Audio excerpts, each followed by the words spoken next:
Oh,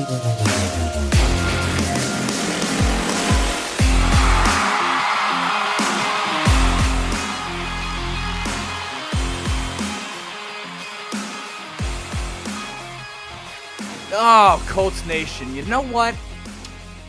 I'm getting really tired of talking about this Jonathan Taylor situation, but I do find myself conflicted on some level, and I'll tell you why. Because this, if you have not yet been able to tell by the intro, by the backdrop, this is a Colts podcast, right?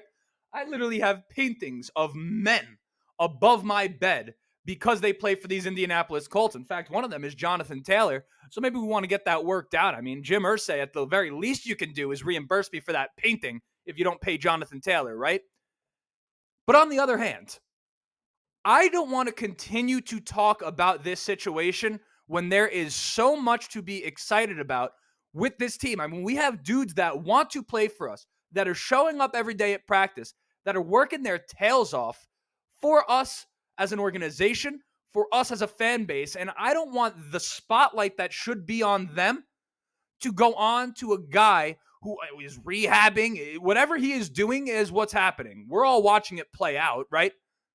I don't want to take attention away from the team. I mean, we just got this beautiful news that our knight in shining armor, the glimmer of hope that we have after an abysmal past however many seasons it's been since Andrew Luck retired, Anthony Richardson is starting this Saturday. I mean, that's the fun stuff to talk about. That's the good stuff to talk about. And that's what I want to talk about. But also, I feel like I have to touch on JT just a little bit because of what we're seeing now. He was off site, rehabbing the ankle or doing whatever he's doing. So here's my promise to you. Barring two things happen. One, if there's an uproar that you guys need me to talk about Jonathan Taylor in the comments section, I'll continue to talk about Jonathan Taylor. Or if there is a piece of information that comes out that literally I just cannot ignore, I will talk about Jonathan Taylor. If not for those two things, this will be the last time that I ever talk about this Jonathan Taylor situation on this show. We got a deal? Okay, so that's going to be the first half of the episode, is that I'm going to talk about Jonathan Taylor. And I'm going to tell you kind of really where I'm coming to, because the guy's starting to piss me off a little bit. And I was against Thursday. I'm against both of them. Taylor's starting to piss me off. I'm going to tell you the truth of the situation in the first half of the episode. And then on the back end of the show, I'm going to talk about this preseason game that we have coming up Saturday. Anthony Richardson starting. Shane Steichen said that the starters will play for around the first quarter. Of course, that can't be an exact science. If they're in the middle of a drive and the quarter ends, they're not going to take the starters out halfway through a drive and then put in, Gardner Minshew and the boys, right? So there's that. I want to talk about what we want, or what I want to see out of the Colts offense in that first quarter, and realistically throughout the day, but the first quarter being the most important for obvious reasons, because those are the starters. I would touch on the defense a little bit more, but Josh Allen won't be playing. So other than the fact that, or rather barring the fact that the Colts defense looks completely lost, they get blown out of the water by a backup quarterback. If none of those things happen, it's going to be very hard to come out with anything conclusive, good or bad, from the defense in this game. So we'll just be talking about the offense today. So let's get into it. But before we do, for those of you who've never been here before, my name is Justin. This right here is the Ride in the Bench Colts cast. And happy Friday to you. Assuming, of course, you're watching this on a Friday. If you're not, one of two things is going on. You either haven't turned on the notifications for this podcast, shame on you, or you have not subscribed. And if you have not subscribed, particularly if you come back here and listen relatively often, what did I do to hurt you? Why have you not subscribed yet? Go ahead and shoot the subscribe button if you're coming back and listening. It's the polite thing to do. And, you'll always watch it on the day of. You'll know exactly when the episodes come out. I'm not forcing you into anything, but if you want to do that, I'd be incredibly grateful. At the very least, if you are enjoying this, though, go ahead, shoot it a like. It's going to help me get out to as many Colts fans as possible, and that is the goal here. I'm trying to become a major player in the Colts industry, in the Colts media, in the Colts community, whatever you want to call it. I'm trying to turn this into the best damn Colts channel in the world, period. Am I there yet? No, I have plenty of work to do. But that's what I'm shooting for. That's what we're shooting for over here. So shooting a like is actually going to help me get closer to that, whether you believe it or not. So that would be greatly appreciated. But without further ado, let's talk about Jonathan Taylor for the very last time. So this is what we know. This is what I feel. Jonathan Taylor's camp is acting idiotic, and Jim Irsay is acting like an asshole. That's the crux of the situation. Now, we just had Kareem Hunt come in for a visit. What I thought was interesting about that, personally, my takeaway, he was in New Orleans. Correct me if I'm wrong, but this is what I heard. This is what I read. I have no sources. He was in New Orleans. He felt good about that visit in New Orleans. He was advised by a professional, perhaps his agent, to leave New Orleans and come to Indianapolis because Indianapolis was going to offer him more money. So he gets on a flight, comes to Indianapolis, has a meeting with us. We make an offer and he doesn't take it. Here's my question. Why did he not take the offer? Now, at the end of the day, am I super upset about it? No, because before the other day, we weren't talking about no Kareem Hunt. We were talking about Evan Hall, Deion Jackson, Kenyon Drake, Jake Funk, all of the above. This is who we were talking about. So listen, I don't care if we have Kareem Hunt or not. If you want me to be honest, I wouldn't mind if we're not going to have JT having Kareem Hunt because we know what he can do. But again, why, if we offered him more money, did he leave without a deal? This is pure speculation, but what was said during that meeting? Was there something that implied that Kareem Hunt heard that maybe Jonathan Taylor might be back? Is that what he took away from it? That he's looking for a starting job and maybe what he thought was a starting job isn't as certain as he thought? What is it that happened? That's what I'm curious about. That's my big thing there. I just wanted to speak on that real quick. Now, as far as the Jonathan Taylor situation goes, not that he's going to hear this, but let me send a message. And if he did happen to hear this by any chance, which is literally zero, I want him to know that I've been on his side this entire time. And you guys that have been here, you know I've been on Jonathan Taylor's side this entire time. But here's the truth of the situation. We have a guy that we drafted with the number 4 overall pick in Anthony Richardson. We have a Michael Pittman. Jonathan Taylor is going to make Michael Pittman's life and Chris Ballard's life very, very simple if he decides that he is just going to hold out in the whole deal. Because at that point, Pittman's essentially just going to get extended, barring some weird circumstances this year. We have an Anthony Richardson, a Michael Pittman, a beautiful new head coach, an offensive mind, and Shane Steichen that we're all so excited about. We got Downs, we got Pierce and the boys, a collection of tight ends that we like.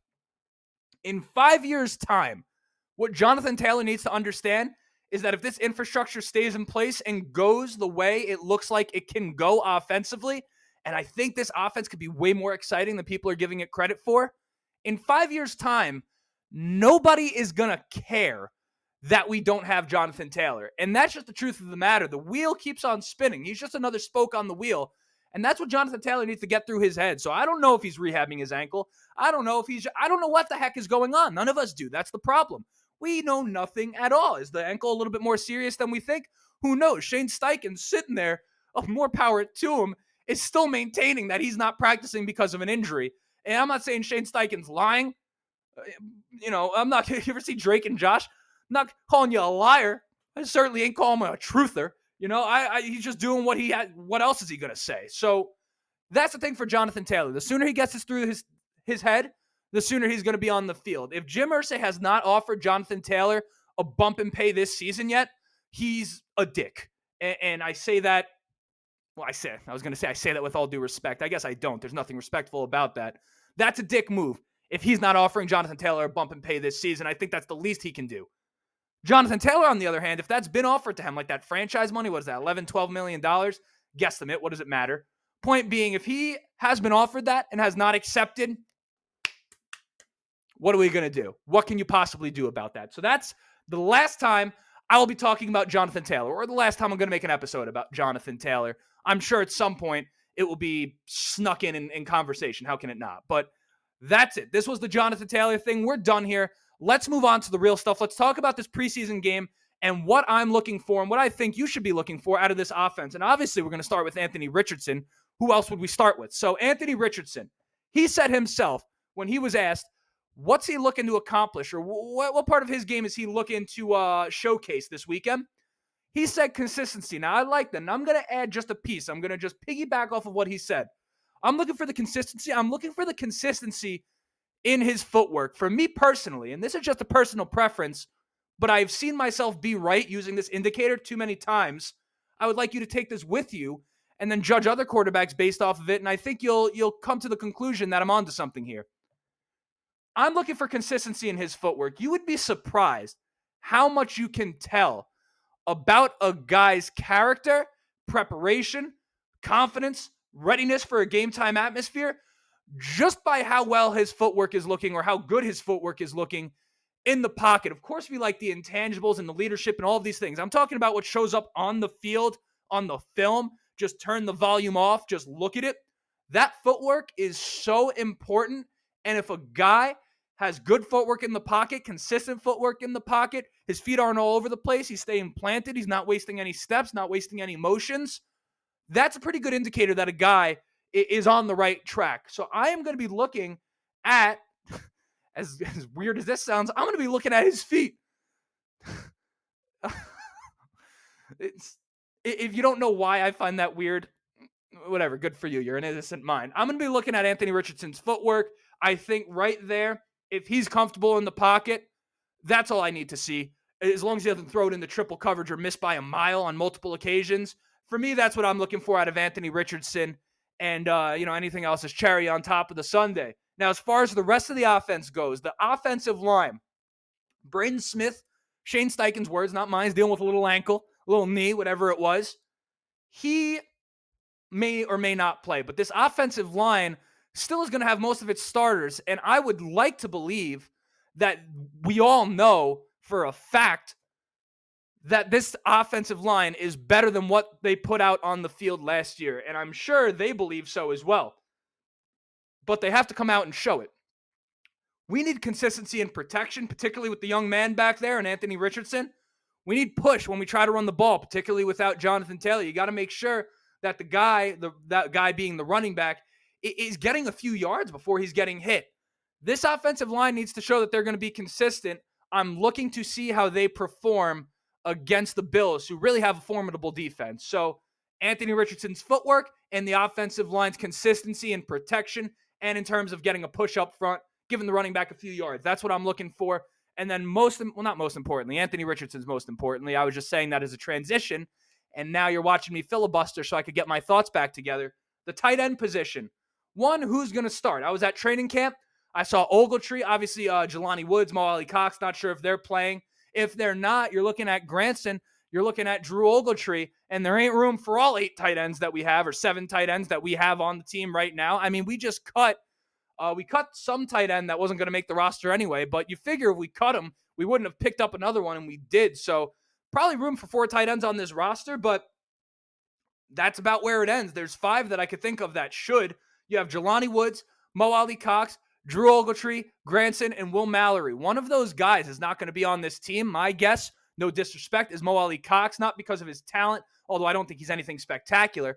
I think he's fighting against his contract. But you look at Drew Ogletree and you look at Kylan Granson, these guys are going to be out there on Saturday.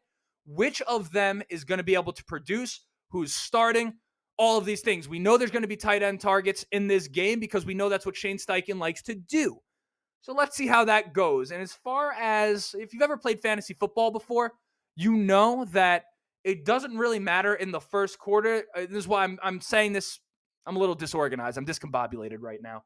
Michael Pittman and Alec Pierce, in terms of their target distribution, it doesn't really matter to me. You really need 4 quarters for that to come into fruition. You need 4 quarters multiple times to really see who's the top dog. But Alec Pierce, I do expect to be a bit more involved. When I was there, it certainly looked like that might have been Richardson's favorite target, but that's still up in the air. More so than the wide receiver room, I'm really looking at this tight end room and seeing which of these guys is going to produce and how they look and how Shane Steichen's going to be using them. So Anthony Richardson's footwork, consistency on the offensive line, and kind of how these tight ends are being used and how they produce.